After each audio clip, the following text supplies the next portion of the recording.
What's up, DIY queens? It's your design bestie, Cara Newhart, and this is Make Space.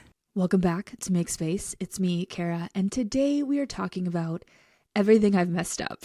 I feel like this is a fun episode because we get to look back on all my past failures and see how far we've come. But also, hopefully, it will help you not to feel alone and realize that a lot of the mistakes you may be encountering or challenges you may be encountering on your DIY and home renovation journey are normal. And you can give yourself a little more grace and realize that they're just part of the process of like trying something new that you don't necessarily know everything about, messing up, and pivoting. We talk a lot about that as part of the creative process. Like failures and pivots are an essential part of creating anything. And how they can be really scary. And I think it holds a lot of people back from getting started. Like they don't tackle home projects and they settle for a home they don't love, or they don't think they're creative. So they never want to pick up a tool and try, because we're afraid of failure. Like it's scary to try something new that you don't know what you're doing and know that you're going to mess it up at some point. It's also really intense because if you look at social media, there's so much inspo out there that makes it look so easy, because honestly, like that's the videos that do well. Like that's the videos I make, is showing the before and after, trying to capture my process honestly, but also like it's got to be quick. It's got to be like 15 seconds to a minute long video. You don't really see everything, like the deep nitty gritty and the parts where I'm laying on the floor crying because I messed something up. So I just want you to know that 5 years in, with all the expertise I have, I'm on house number 4. This is my full-time job. I'm a professional DIYer, which is ridiculous. I still mess up all the time, every single day. And so it's normal. And I just want to give you some specific ways that I have messed up so we can kind of unpack them, not only so that you give yourself grace, but also so that you can see kind of a path after them. So yeah, let's get into it. I wrote all of these down. I don't know how many there are, but let's start with this one, which is the first way that I have messed up, or the first mistake that I've made on my DIY and home renovation journey. I like this one. So I've taken my house too seriously. It's allowed to be light and fun. Not everything has to be deeply strategic. So yeah, it's like the whole point of this podcast is like, how can we intentionally set up spaces to support our lives?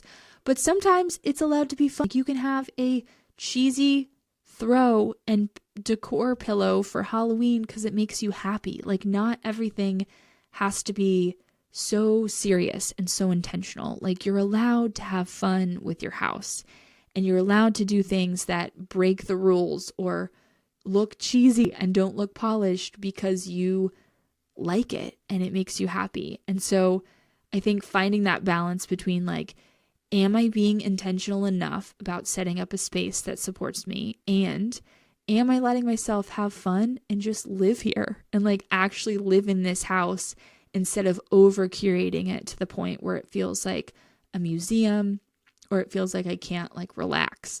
There should be a balance. You should be intentional, but you should also have fun with your spaces and let it be light and easy. A related one is that I spend too much time thinking about my house instead of diving in and doing. I've spent a lot of time deliberating about minimally different paint colors versus just running with it. This I feel like is along the lines of like, it doesn't have to be perfect. Like you can just wing it and go for it, and you know, picking between 5 paint colors that essentially are the same shade, but are just ever so slightly different, and really focusing on getting that right. Like, how much will that actually impact the space? If you care, like me, and you really care about being particular with your paint colors, maybe a lot. Maybe the right color will affect you. But if you don't care, probably not. Probably just grab something and go with it and try it, and let it be a process instead of spending too much time making design decisions. Okay, next, I didn't trust my ability to figure out what I didn't know. My perfectionism and need to have it all figured out has held me back.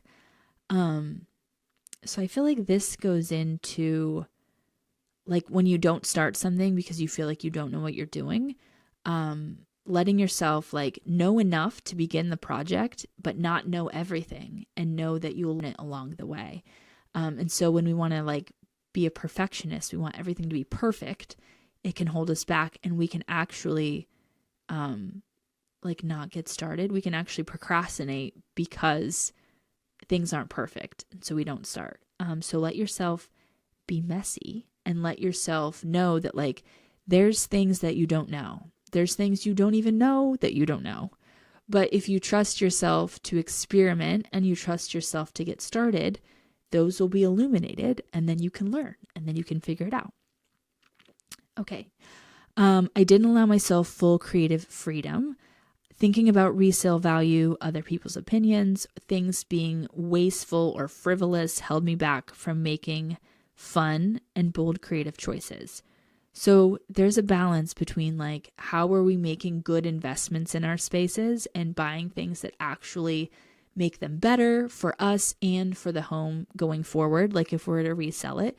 But there's also like you're allowed to have fun, you're allowed to buy a weird pumpkin pillow and a candle, and you're allowed to, not every purchase has to like directly be an investment that affects the value of your home and the bottom line. You're allowed to make it your own, and you're not going to get every dollar you put in your house back as a dollar on the other end, right? But you are going to get it back in the sense that it's an investment in your happiness, your health, mental health, your well-being, and creating this space. Like just because the money spent, you're not going to get dollars back, doesn't mean it's not worth it, an investment. So that's that. The next one is that I bought paint colors that were way too pigmented. So this is like the number one problem with picking paint is you want blue, and so you go to the paint wall and you pick up blue. But what you don't realize is that normal blue, like Crayola box blue, in a space or on your house is going to look way too bright. So what you actually need to do is go way more muted. Like look for a blue that almost looks like gray, and it will look like gray on the card. But once you get it into your house, it's blue. The best example is cracked pepper, color from Bear, and it looks like black. And if you were to hold it up against a navy, it looks like black. But once you get it into your space, it's blue. Like if you go look on my Instagram, the dining room ceiling that I painted, it looks navy blue, but it's actually this like cracked pepper black color.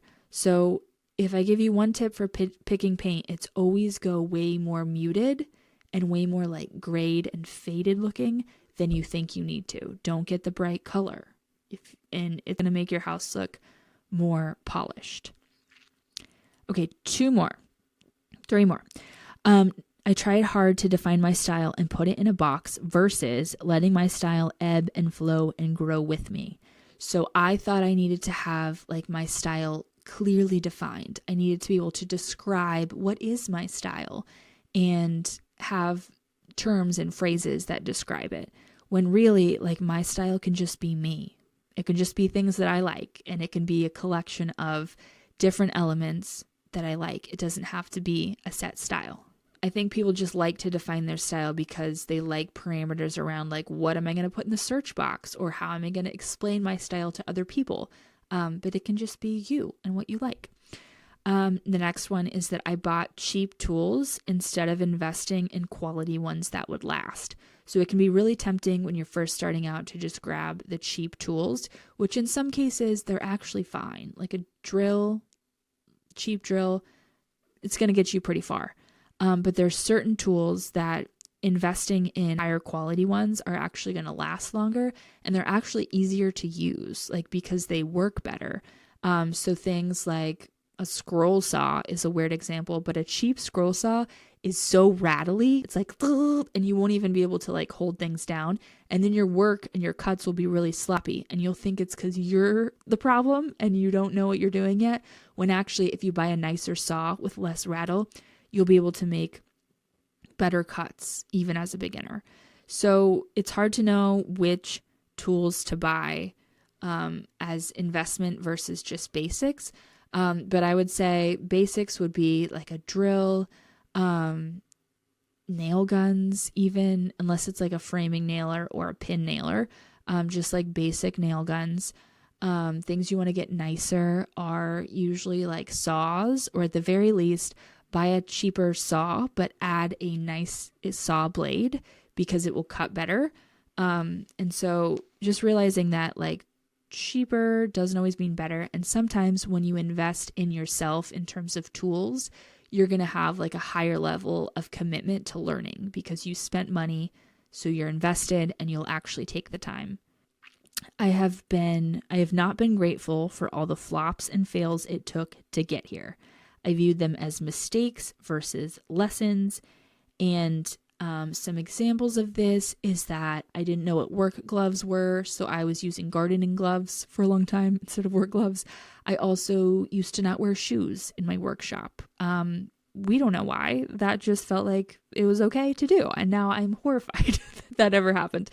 But also, instead of kind of realizing like these things that I did that were wrong were just part of the process, I look back and kind of cringe at myself and I'm like, ugh, you were so dumb and you were the worst.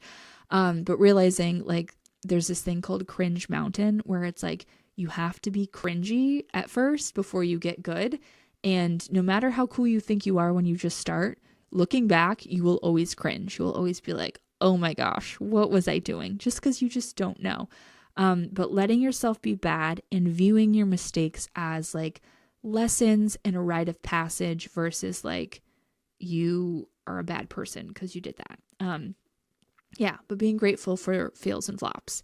And it's really hard to do in the moment when you just messed up and you just wasted a lot of money because you cut your wood wrong or you spilled your paint or whatever. But looking back in retrospect, that held me back from, number one, tackling projects that I was excited about and projects that would make a huge impact in my home, and also letting people in fully on my process. So this is something you encounter towards the beginning of your journey, but that like you're afraid to even start. You're afraid to even try. You're afraid to pick up a tool, and you have a project idea or there's something you could change about your house that would make a huge impact in your everyday life, but you're afraid to even try. That's the first mistake, is not like giving myself permission to just dive in and try it and be bad.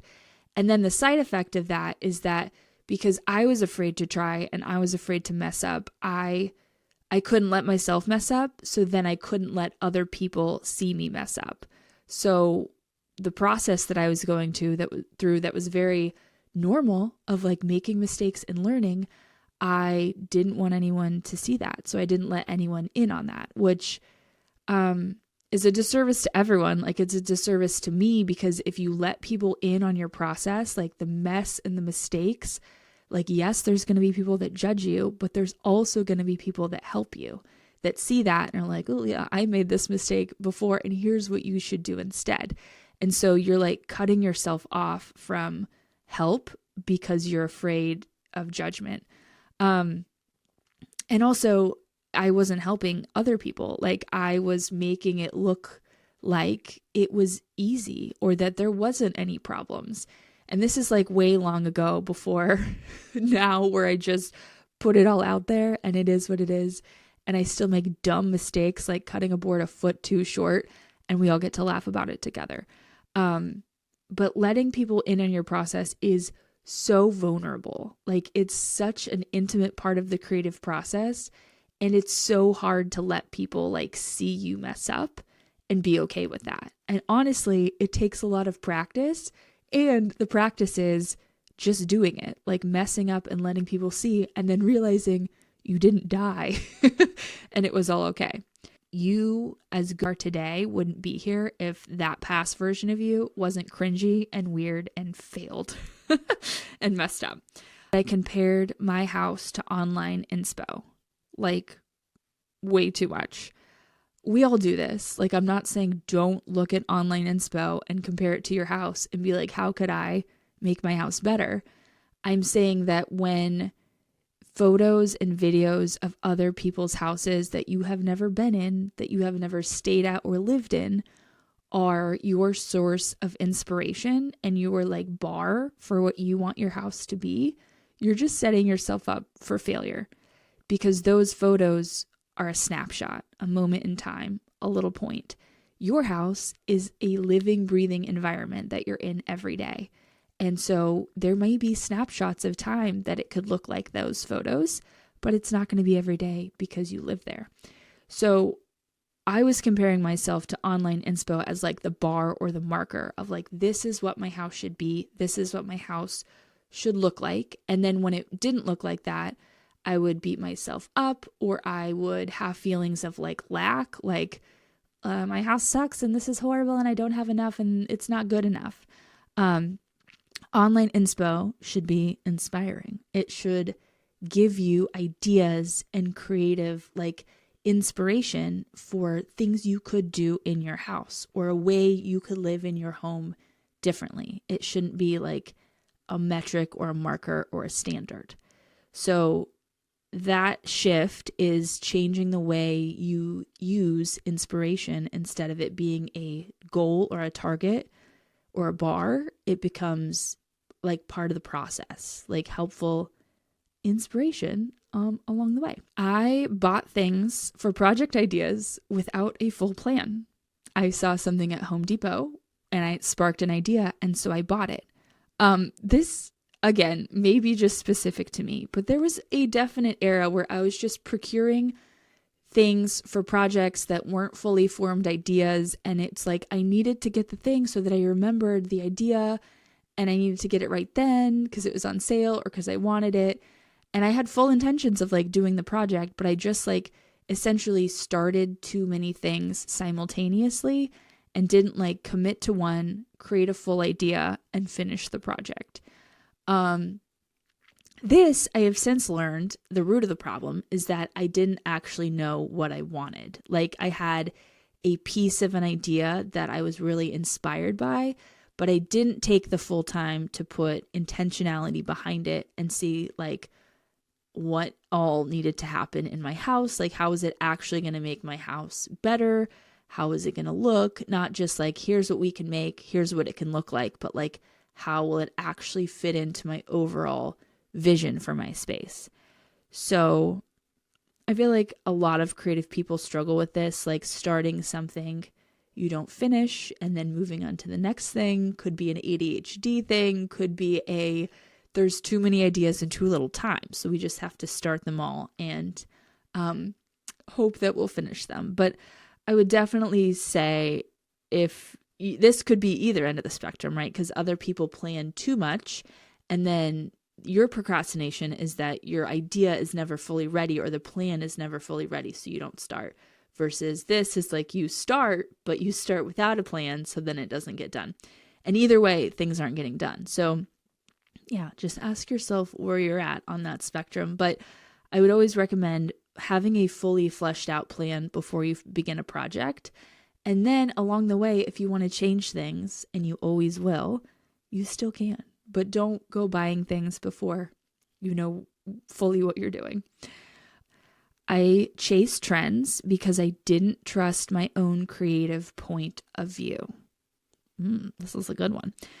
Okay, so trends, which I've always said, the best way that I like to explain trends is it is everyone collectively exploring a specific creative point of view at a specific time. So like we've all decided we like caning, which was an era there for a minute. And so we're all like, okay, let's explore all the ways that we can use caning. We can put it on a chair. We can put it in our cabinet doors. We can glue it on the wall. We can whatever. And so trends, whether it's a color, whether it's a texture, whether it's a pattern, like checkers pattern is in right now, which I think is going to be like the chevron of like the late 2000s when everyone was all into chevron. And now we're like, ugh, it's going to be that. But for right now, it's really in. So a trend is just us all saying like, let's explore this thing together, this material, this color, this shape of a couch. And so everyone puts it in their house and we all see all the ways that it could work. I think it's really beautiful if you don't have a creative point of view yet because you haven't developed that, trends are awesome because they're a thing you can try and a thing you can be inspired by and a good idea. And so you put it in your house and you see if you like it or not. And that is part of developing your own like creative point of view. I think when you go wrong is when you're exclusively chasing trends because you don't trust yourself to try things and see if they work for you. Like you're just trying to keep up with what's on trend and you're changing your house every 5 seconds to try to stay current or relevant, and you're not actually taking a trend, trying it on, seeing what you love about it, what you don't, and seeing if it's really for you. That's when you go wrong because it's just exhausting. Like your house will never be done. You'll have to redecorate every 5 seconds because there's a new trend. Like 1 year this is in and then it's out.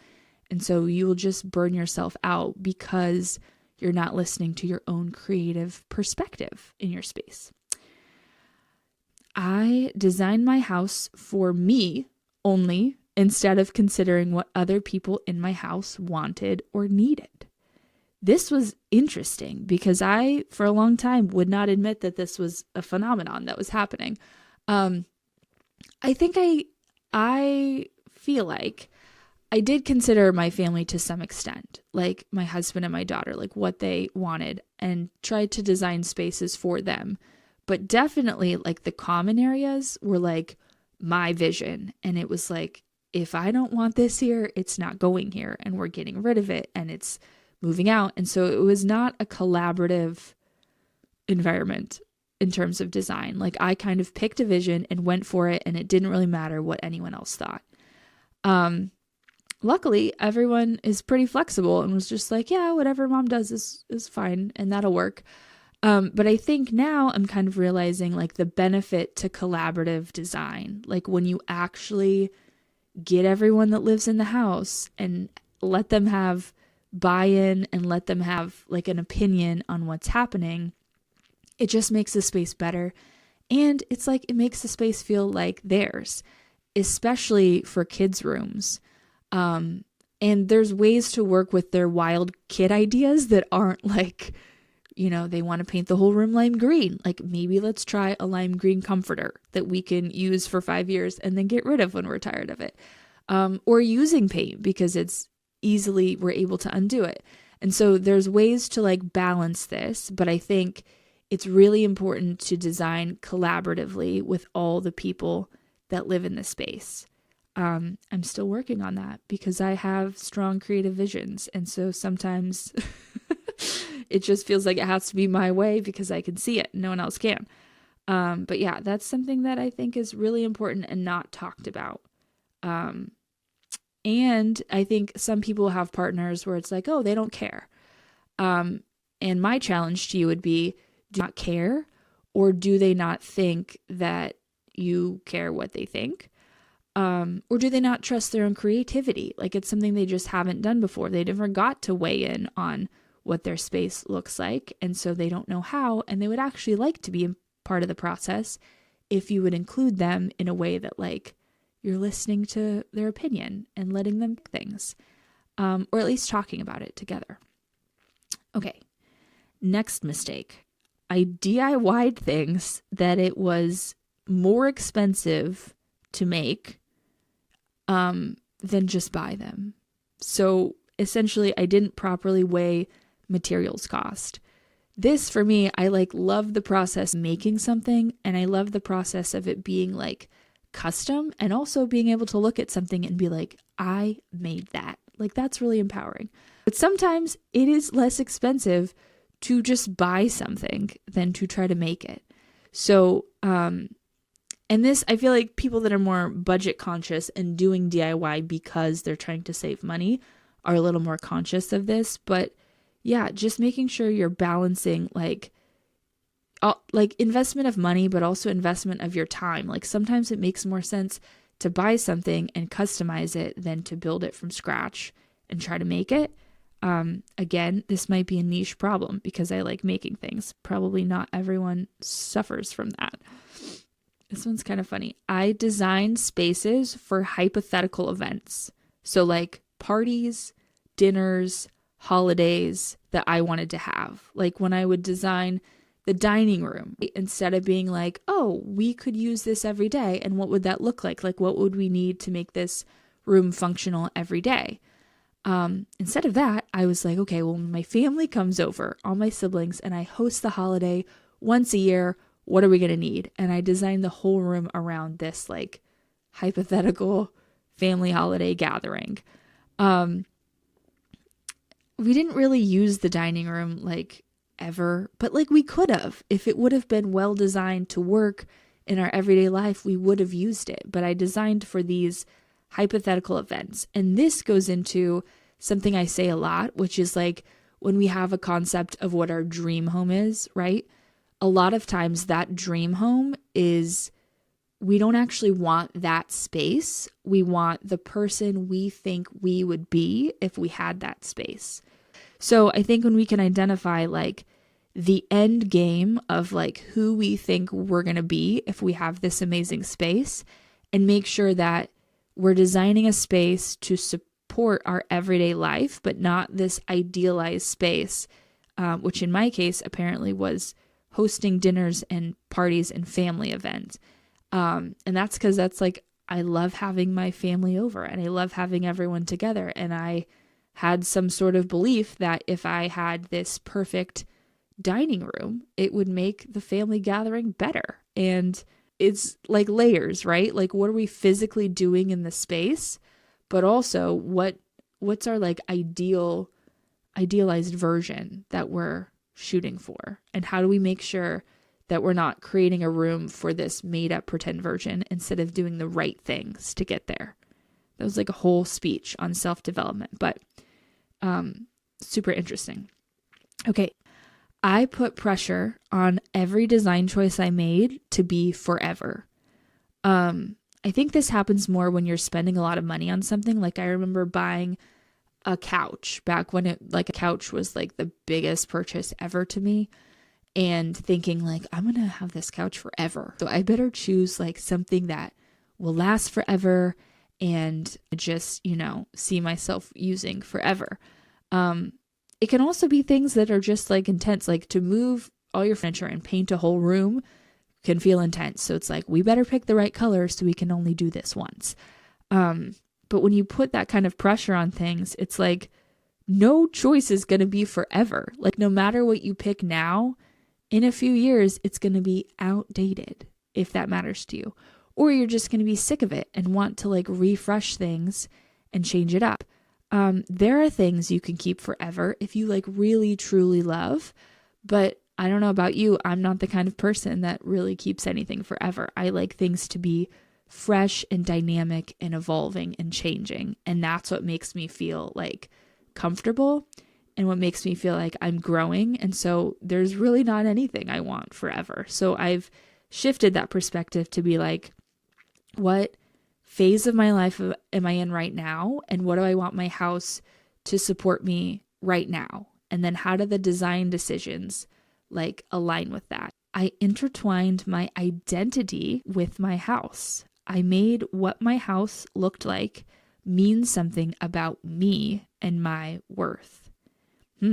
This one's very multifaceted. I think the first thing that comes to mind is like when people come over, your house is like a physical representation of you. And so you like people coming into your house, it feels like very intimate, like they're seeing into your life and they are judging it. And so it's like, if my house looks a certain way, it says something about who I am.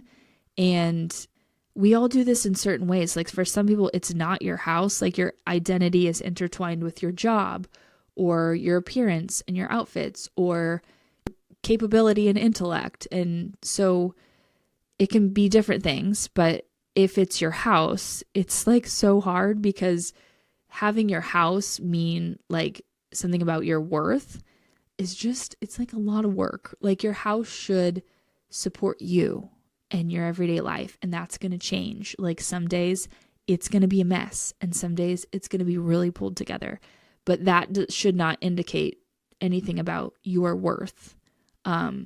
It's your external environment. And so I think when we make too big of a deal about like what people think about our house, and it meaning something about us. It can also be like, your holiday decorations and trying to beat the person next door, or curb appeal, like making sure your house looks a certain way so people think you're a certain kind of person. It's really easy to get caught up in that because it also feels like a tangible thing that you can change. And if you just change this about your house, it makes you feel like you're in control or you're a better person. But yeah, my identity was super entwined with my house. I feel like also because it's my job, like my portfolio was my house. And so my spaces and what my house looked like, I felt directly reflected on me as a designer and as a project person and as like denoting my capability of doing these things. And so, yeah. I moved on too quickly to the next project, which meant not leaving time and space to just live in my house and enjoy where it's at / the project I just finished. So this, especially if you have like a whole house to renovate, right? And there's like a lot of projects to do. It can feel like you're always in project mode. Like there's always more to do and there's always spaces that are unfinished. But like actually taking time to be like, enjoying what you made, like enjoying the corner you decorated or the wall you painted, and just like living in your house and being proud of your work and knowing that there's always going to be another project, but like as your house is right now, like it's great. Your house will never be done. So the sooner you learn to be able to live in it, like, and be happy for how it is right now today, knowing that it can get better, that's the secret to being happy in your house. A bonus one is that I have measured with my heart. Instead of measuring things really and making sure they fit, I have just guesstimated and measured with my heart. And this often leads to me cutting boards a foot too short. Measure things for real. As they say, measure twice, cut once. I usually just measure once, but measure once for real, at least. So yeah, that is all my feels and flops that I can think of. There will be more to come. There's many more that I didn't capture here, but hopefully that gave you permission to be a failure and not let it mean something about your value or make you want to give up. Like, get out there, try things, mess them up. You will learn, and that's just part of the journey. So yeah, if you're going to take on home renovations and DIY, that's what you're signing up for. So get out there. Don't be afraid to mess up. And if you do, DM me on Instagram and I will encourage you because I know what it feels like to be there. It's still not fun. But yeah, that's what I got for you. Thanks for listening. And if you've got more episodes to catch up on, binge on. Don't let me stop you. But if you've got a second, you should come say hi on Insta at MakeSpacePod. And if you're an overachiever, you can also leave a review and I'll love you forever. If you're new here, hit that follow button to officially become a DIY queen and join all the amazing humans tuning in every week.